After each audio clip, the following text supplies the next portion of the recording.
पिंपरी चिंचवड अनैतिक मानवी वाहतूक प्रतिबंधक कक्षाची धडक कारवाई. प्रतिष्ठित स्पा सेंटरच्या आड पिंपळे सौदागर येथे सुरू होता वेश्या व्यवसाय.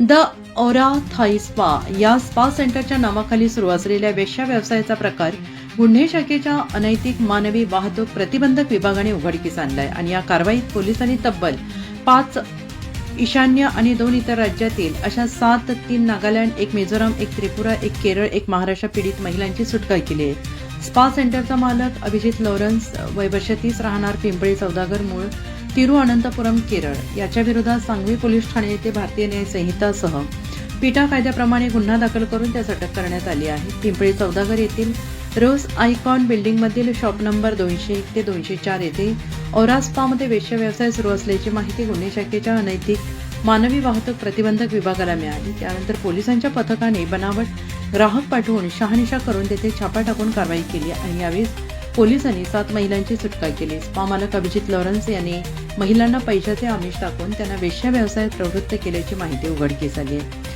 सदरची कारवाई पोलीस आयुक्त श्री विनयकुमार चौबे, पोलीस सह आयुक्त श्री शशिकांत महावरकर, अप्पर पोलीस आयुक्त श्री सारंग आवाड, पोलीस उपायुक्त गुन्हे डॉक्टर शिवाजी पवार, सहाय्यक पोलीस आयुक्त गुन्हे 1 श्री विशाल हिरे यांच्या मार्गदर्शनाखाली वरिष्ठ पोलीस निरीक्षक श्री नितीन गीते, सहाय्यक पोलीस निरीक्षक भास्कर पुल्ली आणि पथकाने केली आहे.